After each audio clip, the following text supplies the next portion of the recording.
Welcome to the Economic Rockstar Podcast with your host, Frank Conway, connecting brilliant minds in economics and finance. Hi, and welcome back to another episode of the Economic Rockstar Podcast.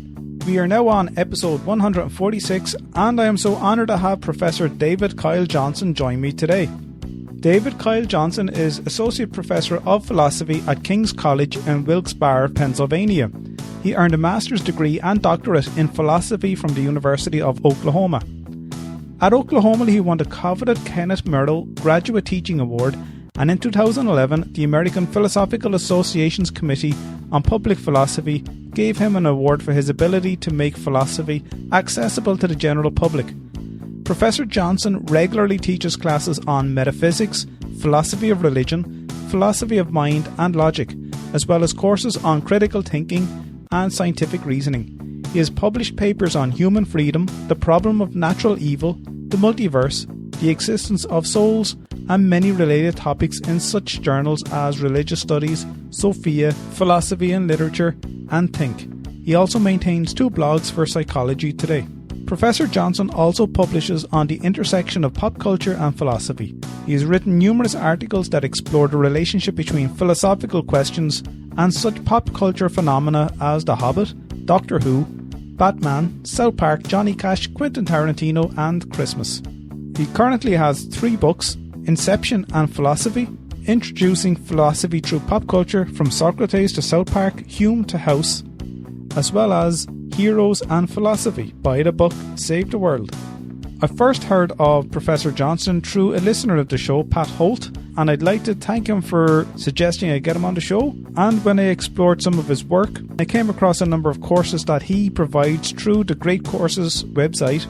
And one of those courses is pretty much the topic of the conversation we're having today. And that is sci-fi, spelt with a P-H-I, a take on the word philosophy. So sci-fi, science fiction as philosophy. And the other 2 courses he has is The Big Questions of Philosophy and Exploring Metaphysics. And if you're interested in exploring these, why not check out thegreatcourses.com and look for Professor David Kyle Johnson. And if you already have an Audible account, you can access them there too. Or you can download the app on iTunes and explore it further. I'll put up all the links on the show notes page at economicrockstar.com/David Kyle Johnson. Or if you prefer, check out economicrockstar.com/podcasts and look for episode 146. Okay, so you might be thinking, why are we talking about philosophy within an economics podcast? Well, it might be safe to say that economics has its beginnings and roots in philosophical thinking, where philosophy is the study of the fundamental nature of knowledge, reality and existence, but it also looks at a guiding principle for behaviour. And we know with economics that it is a human science, it's a social science, and it involves individual and group behaviour and how we respond to incentives and how we make choices and trade-offs when faced with scarcity. And I think it's quite fitting to a lot of those economists who had started their trade in philosophical thinking, such as Adam Smith and Karl Marx and all of those others who had looked at the nature of knowledge and reality and questioned our motives as humans within an economy, even from an ethical standpoint. And many of the different economic schools had broken away from certain thinking over the centuries because of their viewpoints or their outlook. And whether it was due to logic, reasoning, or even experimentation, we've gone through so many types of economic systems, from mercantilism to capitalism and socialism and communism. And we have seen many failures within those systems. We have also seen different schools of thinking within economics, such as the classicals. Then we had the Keynesians and the monetarists and the Austrian school. And all of those schools were created based on a type of thinking given the current economic situation at that time. So I think a good economist, as Deirdre McCloskey had mentioned in a previous episode here, is someone who is well read, and she suggested reading St. Thomas Aquinas, who was himself an influential philosopher, theologian, and practiced in the tradition of scholasticism. And those of us who are in the economics discipline should really read those early philosophers and think like those philosophers. And the best economist is perhaps a thinking economist who do not fall within the borders or the boundaries of one particular school of thought, and who essentially nail their colours to the mast and who haven't embraced the philosophical or even the economic thinking of those other schools, and then make a decision. Because I believe there will eventually, and there has to be, another school of economic thinking and another way of managing the economy based on events that will happen in the future that will question Keynesian and monetarist schools, or even revive those type of schools that will suit our economy at a time when that reasoning and those principles will apply. And this podcast is that entry for you if you're willing to look back on some of the previous episodes. I have stuff there on Karl Marx, on Adam Smith, Richard Cantillon, who is an Irish economist. I also have episodes on the Austrian School of Thinking, but there are plenty of episodes that are more light-hearted in nature and use popular culture and, say, sports to look at economics through those lenses and to understand some of the concepts of economics through the likes of superheroes and movies such as Harry Potter and Star Wars. And this episode with Professor David Kyle Johnson fits right in there in terms of looking at philosophy and understanding philosophy, as well as economics, which he has touched on in his online course, Sci-Fi, Science Fiction as Philosophy, and explaining philosophy through the lens of popular culture. So what you can look forward to in this episode is a discussion on numerous topics, including the philosophical questions around the human mind and how we are to treat the next generation of technology, especially artificial intelligence, and should we be more respectful of Alexa. Whether the US is heading toward a mercantilist system, which is the system that existed before capitalism and one in which Adam Smith believed was not a good system to have. Whether trickle-down economics is successful or whether it's a myth. How similar Nietzsche and Adam Smith are in their description of Übermensch and rational man. And if Nietzsche was an economist, what would his views of the human and his ideas of the Übermensch would be, and how different it would be to Adam Smith's views of the rational, self-interested and altruistic view of man. Professor Johnson touches on a number of shows such as Black Mirror, 2001: A Space Odyssey and Inception. This episode is about 55 minutes long, and I wanted to continue the conversation, which we did. We continued on for another half an hour, and I'll actually put this up as a bonus episode on patreon.com for all my current patrons, but don't worry about it.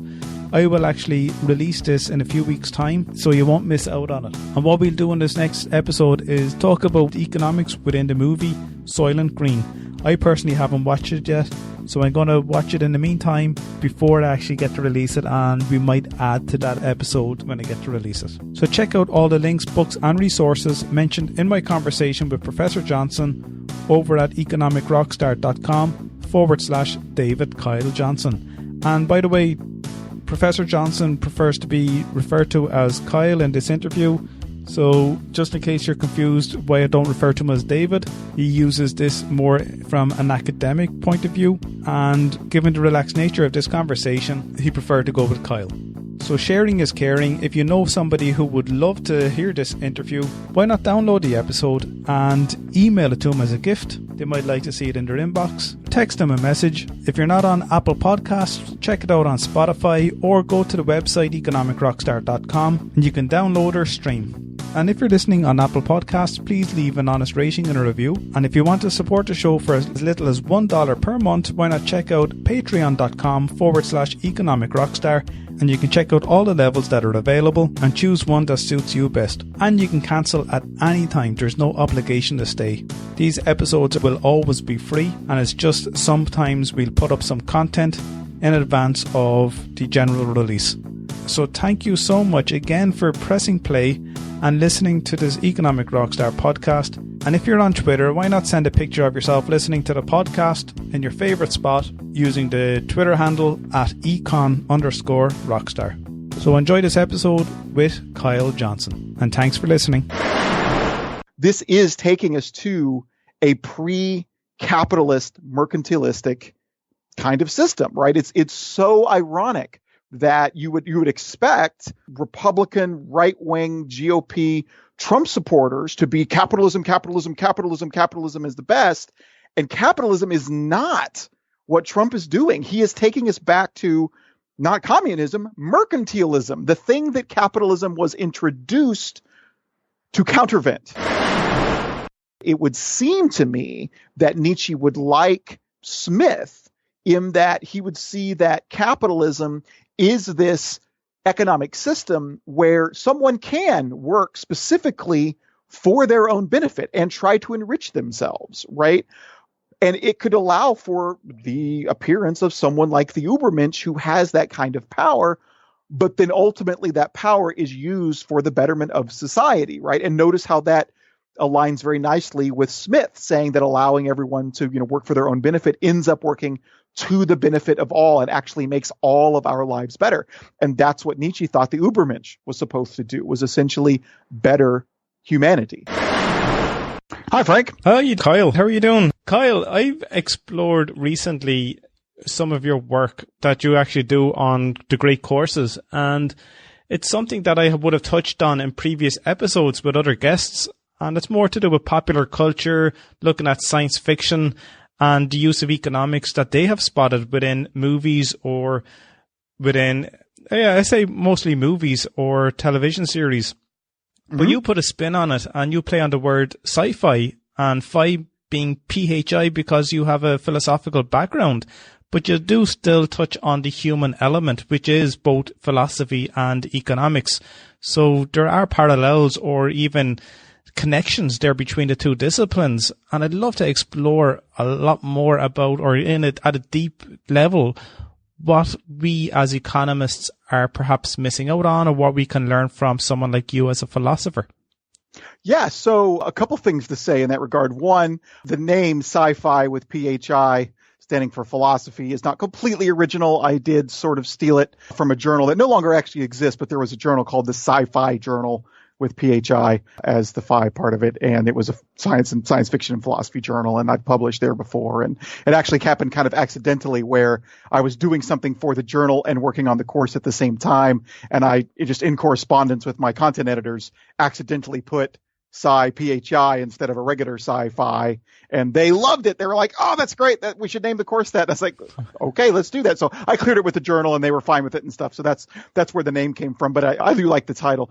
Secondly, this is something that I point out in, stop me if this may seem irrelevant, but this is something I point out in another course I have with the great courses called The Big Questions of Philosophy, where there is this relationship between economics and philosophy in the same way that there is a relationship between science and philosophy and almost every other discipline in philosophy, medicine and philosophy, because philosophy in a lot of ways is kind of the father of all disciplines. So as a matter of historical record, essentially, originally all there was to study was philosophy. Philosophy is just the love of wisdom. And when academics got started, that's essentially all people did was just ask questions about the world and try to figure out the way the world is. What happened over time was that as philosophers discovered concrete answers about the world that they were trying to discover, those answers end up spawning their own disciplines, right? And so, like, the first mathematicians were all philosophers because mathematics comes out of philosophy when certain philosophers made discoveries about numbers and how mathematics works and that kind of stuff, and that spawned its own discipline. Science was originally called natural philosophy because it was philosophers that first made discoveries about methods of inquiry that could discover the way the physical world is. And so it was originally called natural philosophy before it became known as science. Economics is the same way.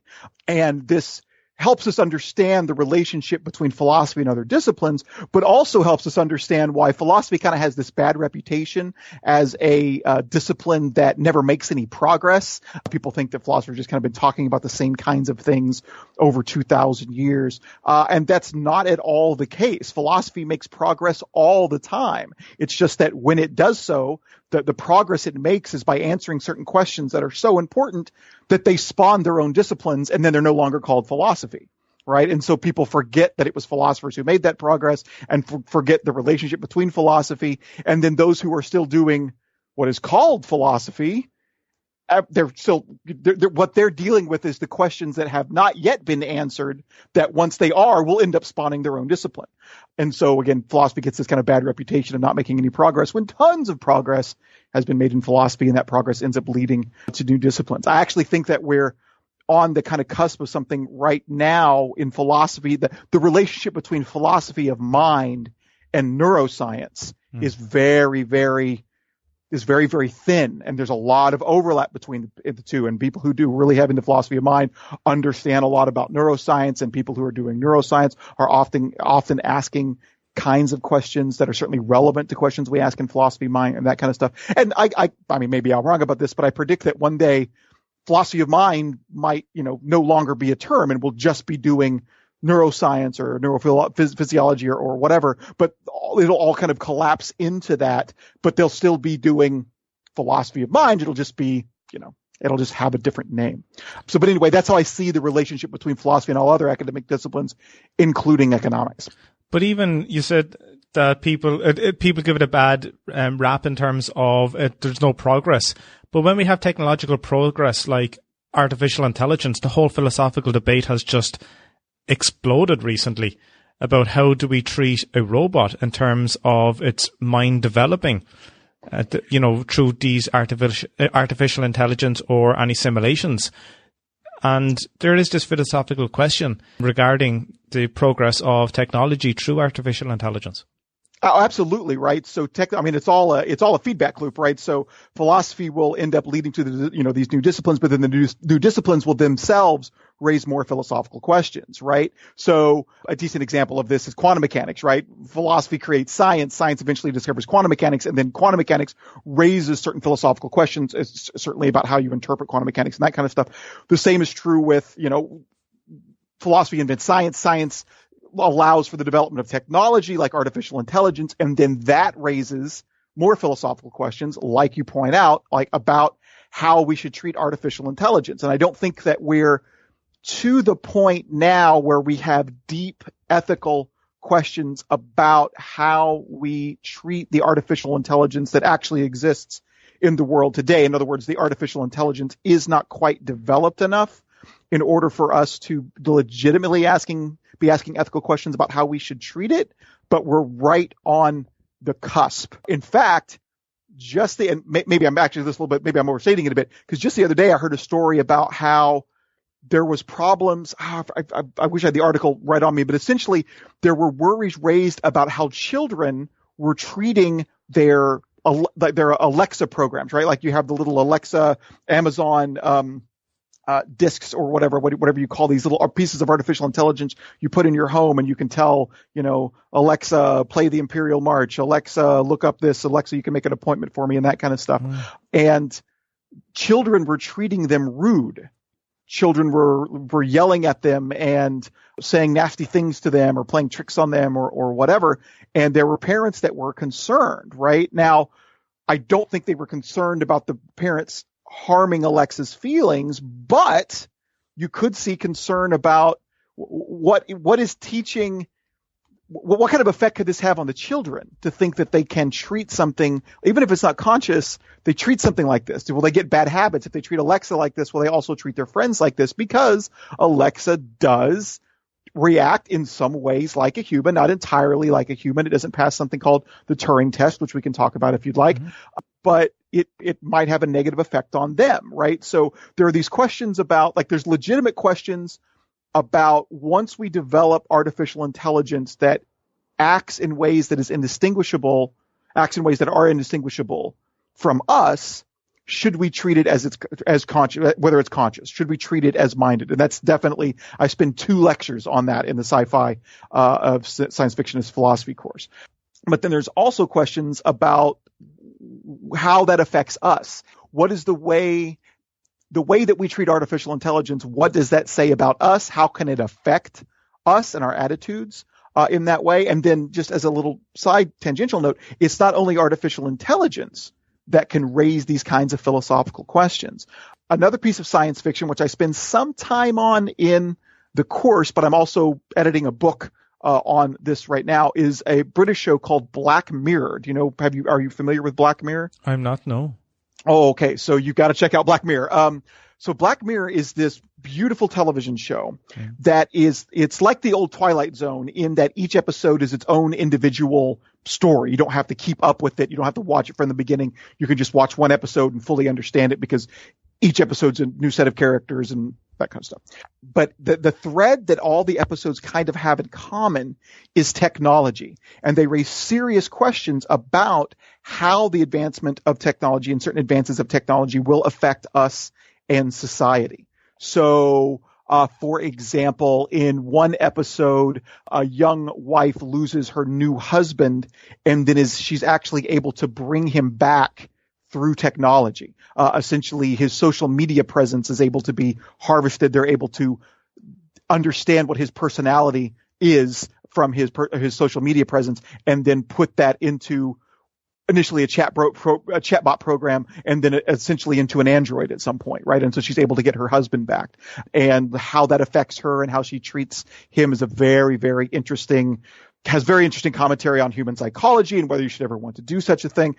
Another episode involves a parent able to essentially, when she loses her child for a short period of time, she becomes worried. She becomes a overbearing parent, and she puts a camera essentially in her child, this new technology that allows the parent to see what her child is seeing at all times, and also track her location essentially through her iPad. And then, of course, this creates problems when the girl turns 15 or 16 and the mother can't stop using the technology. Adam Smith came up with something, well, not came up with something like that, but he spoke about what was known as the impartial spectator, and one in which you actually felt that someone had a presence and was watchful of you like a big brother. Yes. So it's kind of ties in with that type of economic theme as well, which is worrying, and where do you draw the line?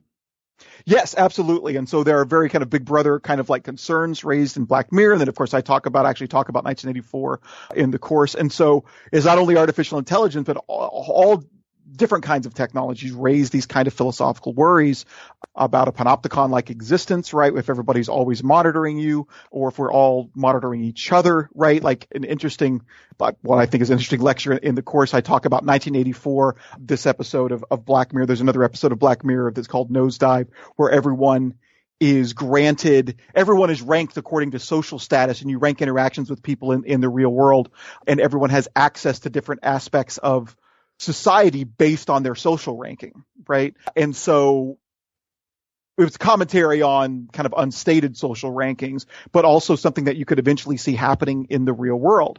And you have worries about what Sartre called the look, the way that we objectify other people and dehumanize them by the way that we look at them and judge them, and then how that is like how people do the same to themselves as they try to project personas of themselves in social media and the online world. And so everyone's always kind of concerned about how people are looking at them. And so they dedicate a lot of their time and energy and their worry to trying to project this persona. This becomes like Sartre has this play called No Exit, where he essentially argues that hell is other people. And in No Exit, essentially what happens is you have three people who are in a waiting room ready to get into hell, and they slowly realize that there is no other hell besides the waiting room, and that they're stuck with each other for eternity. And the hell is sitting there trying to impress the other people, trying to make them see you in the way that you want to be seen. So, for example, one of the characters in the play was a pacifist and didn't fight in a war, but the other person thinks that just makes him a coward, and he dedicates his entire existence to try to convince her otherwise, to see him as a courageous, pacifist rather than a coward. And so, anyway, all of that to say that you are completely right. These technologies all raise more philosophical problems that we then have to consider, which, I try to do in the course. We know, for example, you have a lecture called How Big Should Government Be? And I'll just tie this into what you were talking about here, because that is a philosophical question in its own right. And economists have philosophers in the form of Adam Smith, and you also draw attention to Karl Marx and John Maynard Keynes, who have those philosophical questions, and they all come up with different conclusions. In a way, maybe it's due to the time period, maybe it's due to the existence of poverty, and we want to perhaps move on from a different type of society, whether it's a capitalist society or a socialist society. So these philosophical questions have brought about divides within the economics discipline itself. Yeah, absolutely. Right. So I think that, this is a good example of how where economics and philosophy overlap. Right. And I think what can account for the different conclusions of each one so the question, the lecture you're referring to is from the big questions of philosophy the big question is how big should government be? And I talk about Smith, Marx, and Keynes. And I think that one of the things that what helps you identify the different conclusions or explain the different conclusions that these philosophers come to is what they're responding to, right? So Smith is responding to mercantilism, right? This idea that you promote wealth in a country by protecting the industries of that country and not allowing trade with others, right? And Smith realizes that this is not a good way to go. This leads to economic stagnation. It does not allow, the free trade between nations is a better way to lead to the wealth of nations, and that's why he writes The Wealth of Nations. And he's largely correct. The capitalism that he invents is a big improvement over the mercantilism of its time, right? What he couldn't anticipate were all the kinds of ways that capitalism came to be abused and the kind of sufferings that capitalism, original unregulated capitalism led to. And that's what Marx is responding to. And so Marx has this, kind of response, communistic response to capitalism and make certain predictions about what would happen with capitalism, et cetera. And then, of course, generally we know what happened with communism as well. And then we have Keynes, who's reacting to an entirely different situation where capitalism has reacted to the concerns of Marx in a certain kind of way, where labor laws have been passed to guard against alienation and laws are passed to break up monopolies and that kind of stuff, right? But you end up with the Great Depression, and Keynes is writing during that time, and the Great Depression went on for years, and Keynes was genuinely concerned about whether or not it might be permanent, whether there could ever be a recovery from the Great Depression. And so he has this idea that basically, capitalism is good, but you have to guard against the dangers of capitalism, like giant economic recessions, with government intervention. You have to have government programs to come in and essentially funnel money down from the rich to the poor in order to create the means to buy the subsequent, the oversupply that was creating the depression or whatever. And a lot of people think that, World War II, the spending that World War II generated vindicated Keynes in a lot of ways, right? But they're all responding to different things. They all find themselves in different economic times responding to different concerns, right? Each one is again, Smith is responding to mercantilism, Marx is responding to capitalism, Keynes is responding to the Great Depression. And so that's why you have these different ideas coming out of them. In the lecture, I kind of argue that the answer to the big question, how big should government be, is essentially a kind of Keynesian middle ground. It's not like Keynes is right about everything, but that we have to recognize that capitalism is necessary for the production of goods and, sharing wealth and that kind of stuff. It certainly generates economic growth, but then there are dangers of capitalism that have to be guarded against in order to guard against worker alienation and then the wealth collecting completely to the top and those late stage capitalism worries. And so it's this middle ground. You have to figure out what capitalism is best suited to produce and then what it's not best suited to produce and what the government should interfere in. And it's a case-by-case basis. This kind of general idea that government should always be bigger or always be smaller is just too simplistic. You have to figure out case by case what capitalism should be doing and then what the government should be doing. In the previous episode I had with Donald Boudreau, 144, we talked about international trade and tariffs and protectionism. By reading your lecture there and what you were talking about on how big government should be, are the US moving toward a more mercantilist? Because we didn't come up with that term in that conversation, but just it seemed the policies may be more leaning towards mercantilism, or is that something that I'm kind of plucking out of the air? So that's a really good question. I would say that Trump is moving us more towards a mercantilistic system. I don't think that is. I've noticed the same thing and drawn the same conclusions myself. Whenever this constant buy American, only buy what Americans produce. We should be keeping the money inside our country. Always bring bring jobs back to America. Introduce tariffs to make sure that foreign products and that kind of stuff are more expensive, so people will be more inclined to bet. This is taking us to a pre-capitalist, mercantilistic kind of system, right? It's so ironic that you would expect Republican right-wing GOP Trump supporters to be capitalism is the best. And capitalism is not what Trump is doing. He is taking us back to not communism, mercantilism, the thing that capitalism was introduced to countervent. This is the thing that Adam Smith was responding to, saying this is not the way to make a nation wealthy. The wealth of nations should be measured instead by how much access to goods and services the people have, to advancing technologies and that kind of stuff. And the way that you produce that is not by protecting the industries inside your country. The way that you do that is by promoting competition between countries, beyond borders, and allowing for free trade without tariffs, without those kinds of protections. And so it's just irony dripping. I don't even know how to describe it, right? It is so ironic that Trump is, he would probably say, in the name of capitalism, actually doing the very thing that the father of capitalism argued against, mercantilism. I don't like saying it, but it's almost like an experiment being played out at a very slow pace, because we will not be able to tell what the effects will be, whether they're going to be a positive or a negative effect, or the next president may change some of the policies. But they could be pretty bold and effective. We don't know. We just don't know. The economy today, or the world economy, is mostly capitalistic in nature. Yeah. To reverse that doesn't seem to be a good idea. Yeah, I totally agree. I mean, that's the bane of the economist, right? Like there's two things that make studying the economy, at least as I understand it, so hard. One is the time at which, how long it takes for the effects of economic changes to kind of trickle through, right, the economy, whether it be up or down or sideways, whatever, right? Like it's really difficult to, to see. Well, okay, let me say that a different way.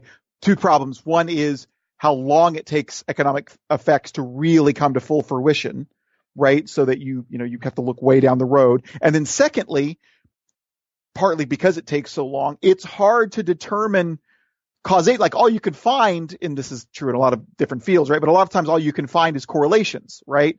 We started this certain practice and then later these, the economy went this way, but that correlation does not necessarily entail causation. There's all kinds of other factors that played into things that could have made the economy go that way. And it wasn't this particular change that we made, or this particular law that we passed, or this particular practice that we adopted. And so it's so difficult because you really never can know for sure what's causing what. All you can do is observe correlations, right? That said, you still can make some pretty accurate predictions based on past experience, right? Like, for example, you can find a lack of correlation between things and know that there's not a causal connection, right? So I would argue that trickle-down economics has been thoroughly debunked, because if that worked at all, you would at least see a correlation between lower taxes on the rich and then economic opportunity and economic growth, and you never see a correlation between those two. And the same thing is true, I think, if anything has been established in economics, it's that capitalism is what led to industrialization and the advancement of technologies and the invention of the middle class and that kind of stuff, right? And it was by rejecting the old mercantilistic system that it did that, right? And so it's impossible to know anything for sure in science, and that includes in economics, right? But I would say that we could know beyond a reasonable doubt that the economic effects of returning us to mercantilism, like Trump is trying to do, will not be good. How bad will it be? Wow, that remains to be seen. But you'd have to argue hard and long to say that it would be good. There's going to be very scant evidence to try to convince someone that the effects would actually be good.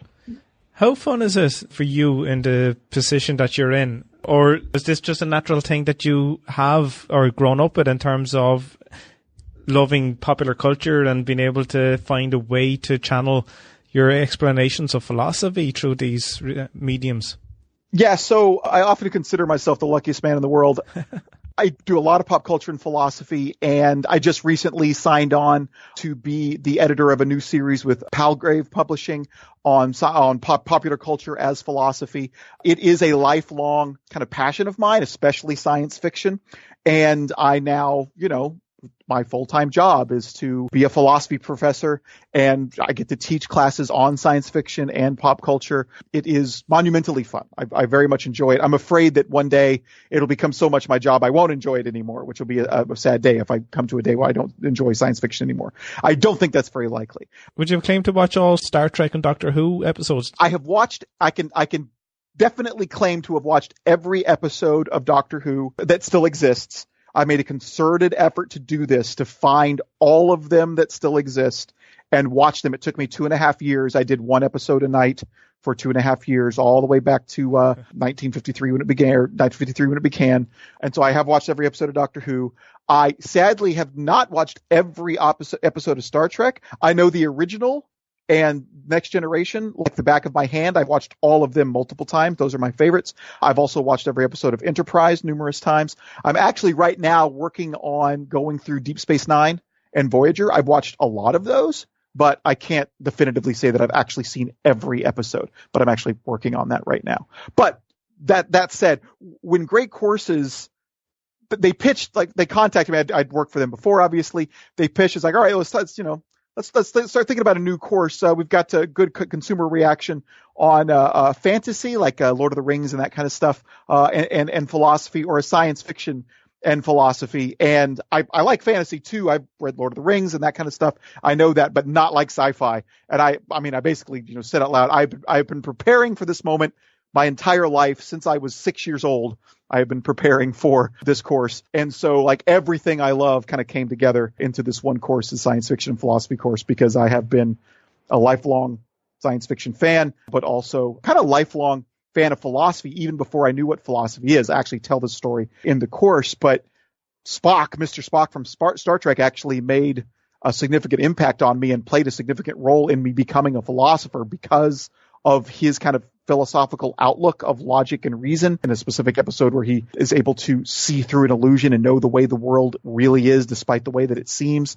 I kind of decided I wanted to be that kind of person. And so I'm actually sitting here looking at the bust of Mr. Spock on my desk that I keep, that kind of reminds me of this philosophical lesson that I learned at a very, very young age that inspired me to become a philosopher. So science fiction and the philosophy is all intermixed, and hopefully that passion comes across in the course as well. But I remember I was about three or four, and my first toys that I remember were Dr. Spock, Captain Kirk, and the TIE Fighter from Star Wars. Nice. I still have the TIE Fighter. I don't know where Spock and Captain Kirk are. The TIE Fighter might be worth something. Some of those old collectibles are... the legs are a bit shaky when you flap it, from the head. But it's not in its original packaging or anything. Although I used to keep the cardboard, and they all disappeared one day on me. Oh, wow. Yeah, so I've got some... I'm actually, if I can find it here, I'm looking at one of my original Star Wars toys from whenever I was a kid. Return of the Jedi. It's an old Gamorrean guard that I still have in my office. Is that the pig guy, is it? Yeah, so the Gamorrean guard is the green pig-looking guard that Jabba the Hutt had. For some reason, I have three of them. I don't know why. That's actually, the Gamorrean guard is actually the character. Whenever I did role playing as a kid, we played D&D, except it wasn't D&D, it was Star Wars role playing, but it's the same thing just in the Star Wars universe.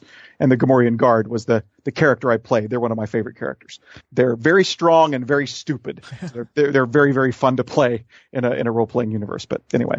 Yeah. What was your, like, when you were doing this latest course that you're developing now, mm-hmm. You have to dip into a lot of philosophers' thinking and can't, I'm sure, not be biased, but be able to associate some of the scenes with philosophical thinking, like maybe by John Locke or Nietzsche, or even even Adam Smith, if you're going on the economic side of things. Sure. How difficult is that? Or do you have this natural, almost, because you've been grown up with this since the age of 6, is this something that you pick up on quite quickly? Or do you have a kind of a group that you have a discussion, and you might, from that discussion, find other things? So that it's a mix, right? Some of it I just recognize in itself. It's a matter of being, although I couldn't recognize it if I wasn't familiar with the work itself, right? So it begins with me just being familiar with philosophical arguments and that kind of stuff, right? And then that familiarity, whenever I go into a science fiction movie or watching a show or whatever, and I see something that resembles that, I can kind of recognize it, right? I think, well, that's clearly a reference to such and such. Like for one of the lectures that I sent to you, I saw the idea of John Rawls' original position under a veil of ignorance illustrated quite nicely in the 50th anniversary special of Doctor Who. And I just recognized it immediately. It's like, oh, he's blinding them so they don't know who is who. And they're kind of coming up with a contract here. They're coming up with principles of justice. And so you just kind of recognize it. But it's also the case that like there's a lot of philosophy out there I don't know. And so I'm actually very fortunate. One of my colleagues here at King's College, where I teach in Pennsylvania, is the editor of the Blackwell and Wiley Pop Culture and Philosophy series. And so he knows all of this stuff really, really well as well. And he studies a kind of different kind of philosophy than I do. And so a lot of my ideas come from our discussions. In fact, I'm going to lunch with him today to talk about the Black Mirror in Philosophy book that I'm editing. And so a lot of it spawns from those kind of discussions with other philosophers who know more about this stuff, know about, or I say this stuff, like I know more about them than other things, and they know a lot more about than I do about a whole bunch of other stuff, right? So existentialism is not one of my fortes. Dr. Irwin knows a whole bunch about existentialism, and so I'm always talking to him about that. In fact, the last lecture in the sci-fi course was inspired by him, because I wanted to do something on 2001: A Space Odyssey. And I did a little research and discovered that a lot of people think that 2001 was the first Nietzschean film, that it was about Nietzsche and specifically Thus Spake Zarathustra, and that the big opening musical sequence is music that's actually named after Zarathustra's work. It's Strauss's tone poem by the same name, and that he was trying to represent, Strauss was trying to represent Nietzsche's philosophy. And I was like, oh, wow, well, 2001 must be an analogy for, Nietzsche's work. And so I sat down with Irwin and had this kind of long conversation with him about it. And he basically was like, no, that's not Nietzsche at all. That makes no sense. Like I told him the story of the movie, and it's like 2001 is not like Nietzsche at all. I was like, well, everybody thinks it is. And he's like, well, they're wrong. And so we sat down and talked about it and to figure it out. And Irwin was completely right. And so the last lecture essentially is this kind of perusal through 2001, explaining why so many people think it was the first Nietzschean film, and then explaining why it actually isn't and how it gets Nietzsche wrong. But in doing that, you come to understand not only the film a lot better, but you also end up understanding Nietzsche a lot better. And so that was a giant learning experience for me doing that particular lecture, right? Other lectures are based on material I've already published and came up with the ideas myself and that kind of stuff. So it's a mix, and it definitely is a kind of multi-tiered process where I pick up on some of this stuff on my own. I pick up on some of this stuff with a lot of work with my colleagues. If they ask me to do if Great Courses asks me to do the fantasy and philosophy course, which I imagine they eventually will, another one of my colleagues, who literally his office is right next door to mine, edited the volume on the Blackwell series on Lord of the Rings and philosophy. And he knows Lord of the Rings like the back of his damn hand. I mean, it is unremarkable. I've read the novels, I've watched the movies, I've read the Silmarillion 3 times. He's engulfed it. He just knows it all so well. And so I will definitely be using him. In fact, if we do that, I hope to have him really help me write the lectures and that kind of stuff. And so it's a collaborative process, as well as just something that I'm just, immersed in. I first read about Nietzsche there about a year and a half ago, 2 years ago, and I immediately fell in love with what he was writing about. Mm-hmm. Even though it can be very difficult to understand them. I found it very difficult to understand it at first. I do too. I still find it difficult. But I just kind of immersed myself. To be honest, I wouldn't even be able to have a conversation about it now, but I know I just immersed myself in that, and I started to think in terms of economics and how you could apply Nietzsche's thinking if he became an economist, like the way Adam Smith, who was a philosopher, I suppose, mm-hmm. turned economist.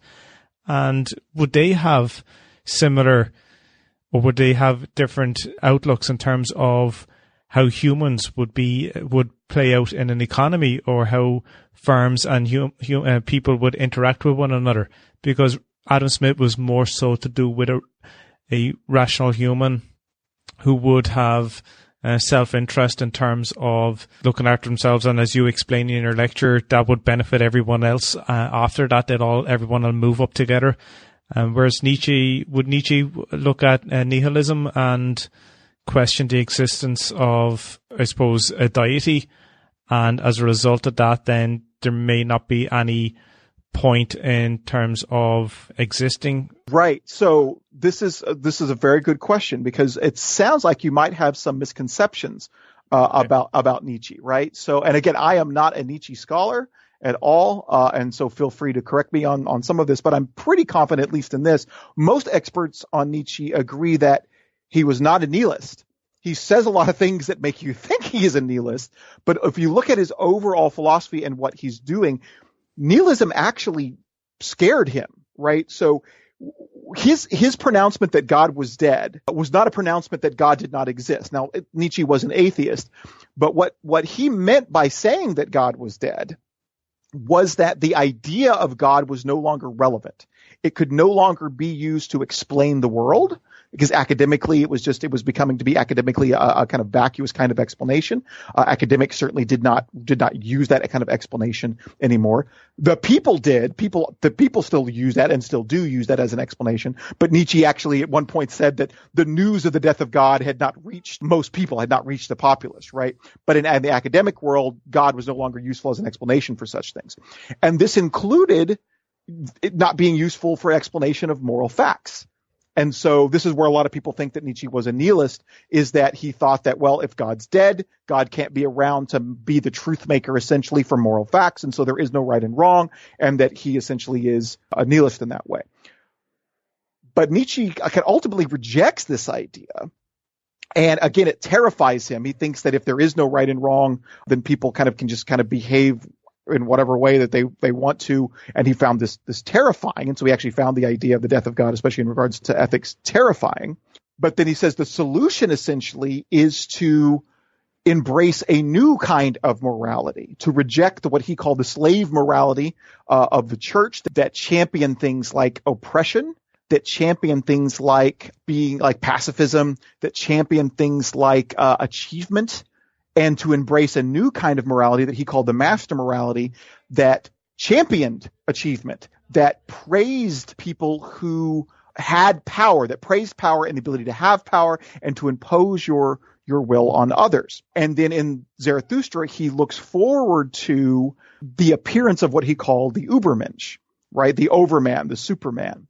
But here's where the misconception comes in.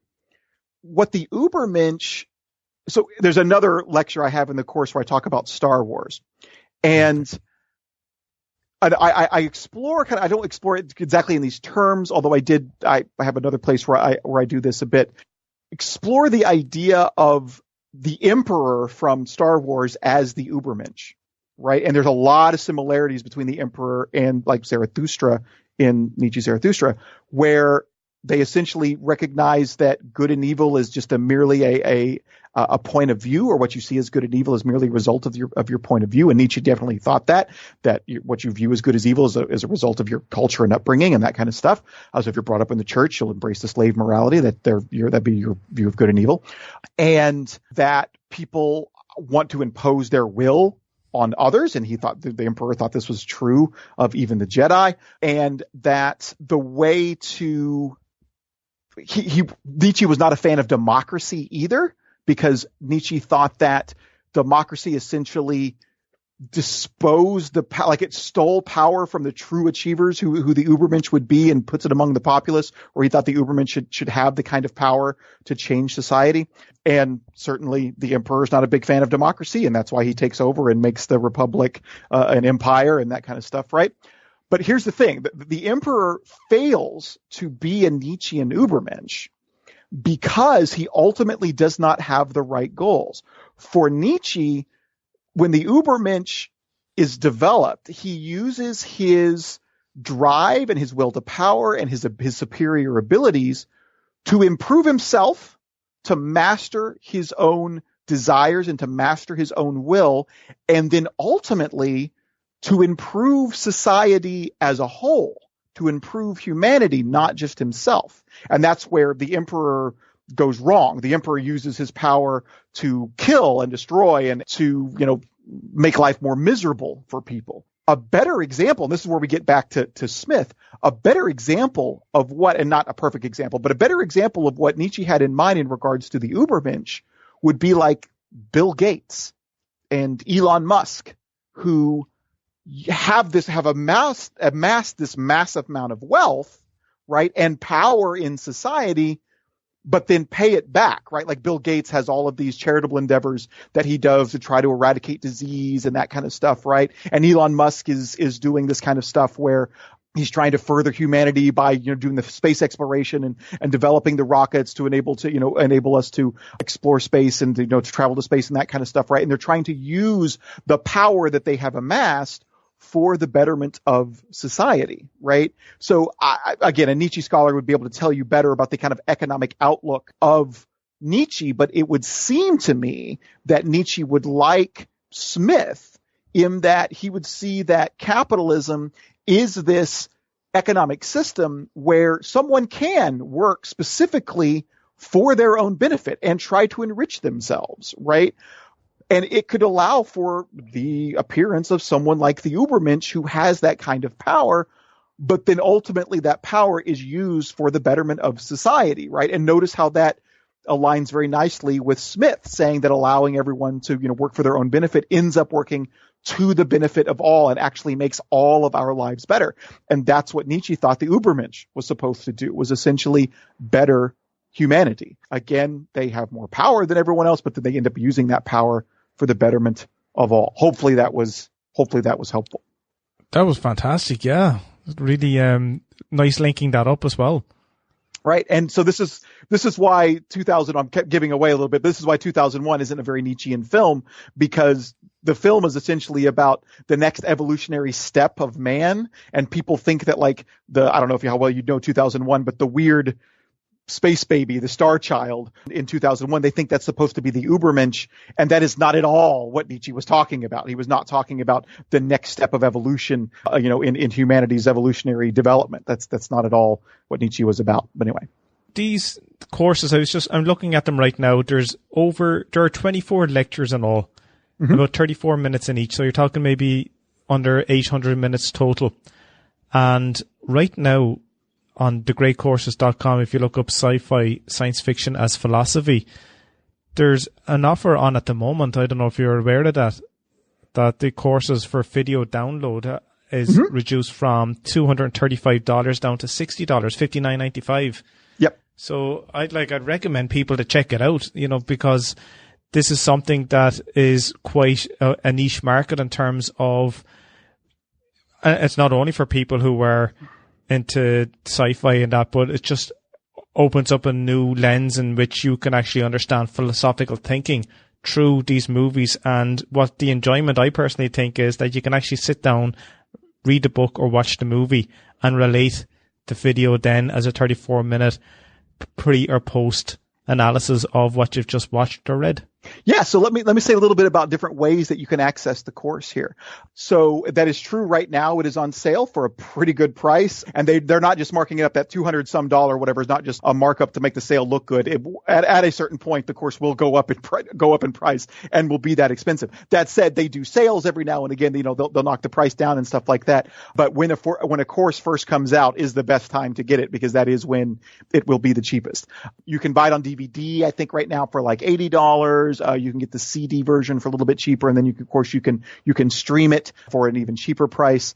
And the DVDs come with a booklet that has like a summary of the lectures and that kind of stuff, and it's useful. Other ways that you can get it is, although it's not on there yet, it will be eventually. The Great Courses has an app that you can get on your smartphone called the Great Courses Plus. It's basically their version of Netflix, where they have all the lectures, all the courses they produce. Nearly all the courses that they produce are available to view on this app. Eventually mine will be on there as well. Probably, once I don't know how long it'll take, but eventually it'll be on there. So you could view it that way. You could sign up, for the app, and it's a monthly fee or whatever, and you can view it. And my other course, The Big Questions of Philosophy, you can see it there. Eventually my first course with them called Exploring Metaphysics, they've told me is eventually going to be on there. It's an audio only course, but it'll eventually be on there.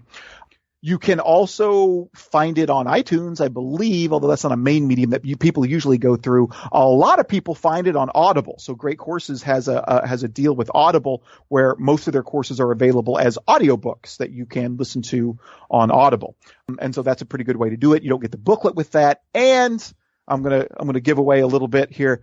You don't get the video, obviously, with Audible. So all of the Great Courses course, they now do them with video, and so I'm on camera and talking. And if, again, you get the academic content if you just listen to the audiobook, but there's a lot of really good visuals that go with this course. I'm very, very proud of a number of the things that we did with the visuals of this course. Not only was this actually the first course at the Great Courses where they tried a completely new approach in the way that they're doing the camera work and the studio and that kind of stuff. And that was a really neat, that's a very unique thing about the course. And they also allowed me to bring in a whole bunch of my nerdy sci-fi memorabilia and put it in the background of the course. So and I change it around a lot. So there's a lot of, good eye candy essentially in the background while the lecture's going on. But there are a number of visual aids that are in the course where they explain concepts with visual aids as I'm explaining them that you'll miss if you only have the audio version. There are a number of jokes and gags that we do with the visuals, some of which I think are pretty clever and pretty fun. And you'll also miss, I have some great outfits I think I wear. I've got a number of nice vest tie shirt, and I have a number of pocket watches that I like to wear and that kind of stuff, and that's all in the course as well. But there's some really good video content that you're missing if you only do the audio version. But of course, all the academic content, of course, is there. And one other thing that you mentioned that's probably worth mentioning is that although it's not required in the course, I do kind of recommend that people watch the movies that I'm going to cover before I cover them in the lecture. And so at the end of each lecture, I say, go watch this movie, go watch this episode of this television show or whatever, and then come back and we'll talk about it. And so I explain it anyway for those who don't watch the movie or the TV show. You don't have access to it. Don't worry. I always kind of explain it. I explain what you need to know in the lecture itself. But the course can really be this kind of fantastic voyage through science fiction because you can watch, 24 different pieces of science fiction going all the way back to 1920 to, current episodes of Black Mirror, to things from the 80s, to things from, in all different aspects, in all different time periods, in the last, 100 years or whatever. It really can be a fantastic journey through science fiction, some of which you may not know, some of which you may not have ever heard of, some of which you may have not seen for a long time. And it really will give you a new perspective on science fiction in general. If you know it really well, I've had multiple people tell me that they'll never look at science fiction the same again after taking the course, especially my students. I teach the course here at King's. My students will tell me that. And it's also maybe worth the note that if you're not a fan of science fiction, you can still enjoy the course. The first time I taught this course was to a class of, it was very unusual. It was a class of 24. 23 of them were female and one guy. I had 23 females and one guy in a class, and almost all of them had never seen any science fiction at all. No Star Trek, no Star Wars, no nothing. I was like, well, this is going to be a sci-fi course. You can do one of two things. You can drop the course, or you can, stay in it to see what you think or whatever. And all of them loved it. All of them ended up, liking, I shouldn't say all of them, most of them, a good large chunk of them ended up loving science fiction by the end, right? And they learned a lot. And of course, they'll never view science fiction the same way either. But it really is a course for even the non-science fiction fan. It can, teach you to appreciate science fiction and really understand what's going on. Something that I actually don't point out in the course that I've kind of got into in promoting the course or kind of learned promoting the course is that in so many different ways, science fiction finds its origins in philosophy, that philosophers have been using thought experiments very much like science fiction stories to illustrate and ask philosophical questions for 2,000 years. I mean, you can trace it all the way back to a 2nd century Syrian philosopher who told this story about a ship sailing out to sea, getting caught up in a whirlwind and taking a trip to the moon where they found an all male race of warriors or something like that, and giant vegetables and that guy. But it's a science fiction story from the 2nd century told by a philosopher. Philosophers have been using and doing science fiction for thousands of years. I'm just kind of keeping up with that tradition in the course, and I think it's a lot of fun to do so, and trying to, teach some really important philosophy, whether it be about economics, whether it be about artificial intelligence and technology that economic developments make possible, whether it be, the economic impact of science, whatever it is. I'm trying to get at it there. So hopefully that's helpful. I'm just curious to know if any producer or director of movies or animations have been in touch with you or your colleagues, because I'm sure they've discussed or they've personally read a lot of philosophy or have discussed it with some academics, because I'm looking at your avatar now on Skype and it's Homer Simpson. And we know with the Simpsons, it's mathematics and philosophy all the way through. And a number of mathematicians left their tenure jobs in order to work at the Simpsons. Mm-hmm. Yeah, like David X. Cohen, he also works on Futurama, and Futurama is some sci-fi I talk about, some animated sci-fi I talk about in the course, right? And so there's all kinds of mathematics that are kind of strewn throughout. One of my favorite that comes from Futurama, and I don't talk about this in the course, is this episode where Farnsworth invents this personality swapping machine, so you can trade bodies essentially with someone. You write your brain on your brain configuration on theirs and the other one, but you can't do the swap again. And they do a number of swaps, and then they were like, we got to get everybody back to normal. How could we do it? And they labored over this in the writing room. Like, how are we going to do this? We got to get everybody back to the original, to their original position, but we can't swap back. And so how do we do this? And one of the mathematicians that works on the show actually came in and he did the math, and he's like, I got to figure it out. Here's the equation. Even with when you can't swap back, you can always swap everybody back as long as you have 2 extra people that haven't swapped with anyone yet. And so he shows how it works. And then there's this little sequence in the show where they actually do the equation, and they show the equation actually on a whiteboard in the show, and then they swap everybody back using the method that the equation shows to work, whatever, right? So yeah, that sounds like what's that puzzle where they have to cross a river and you can't leave poison with the baby and the dog, and you have to bring one over and drop it off. Yes, it's exactly that kind of problem. And that actually featured in The Simpsons as well. I think Homer was with Maggie and he was minding him, and he was with a pack of wolves or poison as well, and I reenacted that puzzle. It's an old puzzle. Yeah. So with The Simpsons, I know The Simpsons pretty well up to the 13th season, and then I kind of stopped watching. And I think that there's a good case to be made that it kind of went off the rails at that point or whatever. But the first 12 or 13 seasons I know really, really well.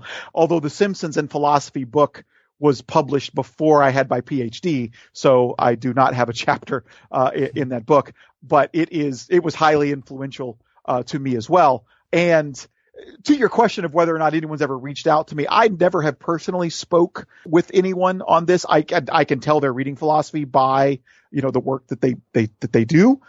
That is a given, but unfortunately, I've never had the opportunity to speak to any one of them. Dr. Irwin, who edits the series, has managed to get, at least in a few cases, people associated with the series to write a foreword for one of the books or something along that line. So he's had some limited contact in that way, but I personally have not been in touch. But if anyone's out there and listening, and that you're a creator, director, or something like that, a writer on any of the things that I talk about in the course, and you want to talk more about it, please contact me. I would love to have that conversation. Yeah. But unfortunately, that would be cool. Yeah, that would be fantastic. Yeah, I would really like to talk to Christopher Nolan. I have a book on Inception and philosophy, and I know he has specifically in interviews says that he is never going to reveal his intentions behind the movie and what he interprets the meaning to be, or even how much of the movie is a dream, and whether or not Cobb is awake at the end or anything like that. And I do not intend to ask him any of those questions, but I would still love to sit down and talk with him about Inception and Interstellar and the experience there. I talk about Interstellar in the course as well, but that's likely not going to happen anytime soon. But Kyle, I'd love to talk to you more, and I don't know if you do want to, or do you have to go? No, we can talk as long as you want.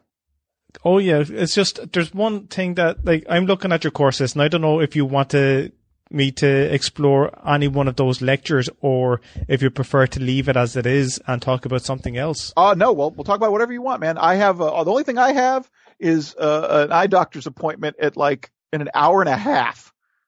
Oh, good. So we could do another 20 minutes if that's okay. Absolutely. All right. Because I have a number of episodes. Oh, time out really quick. Let me get let me refill my water bottle and then. Do. Okay, so give me 2 minutes. We'll be right back. Good. Yeah. No problem. I wonder what that's from. Oh, there it is.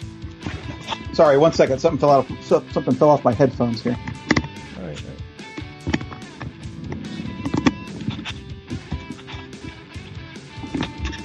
Now, how in the world did that happen? All right, I'm going to worry about that later. Okay, I'm back. Some screw fell out somewhere and something fell off my headphones, but they're still working, right? As long as it's not from your head. That's the saying. You have a screw loose. Yeah, well, that's apparently what there's a screw loose, but yeah, you're right. At least it's not my real head. All right. All right, go for it. Well, maybe in a couple of 100 years' time, you might be one of those. Yeah, well, if I'm lucky, right? If we hit the singularity and I can upload my consciousness into an android, then I can worry about a screw being loose. Anyway.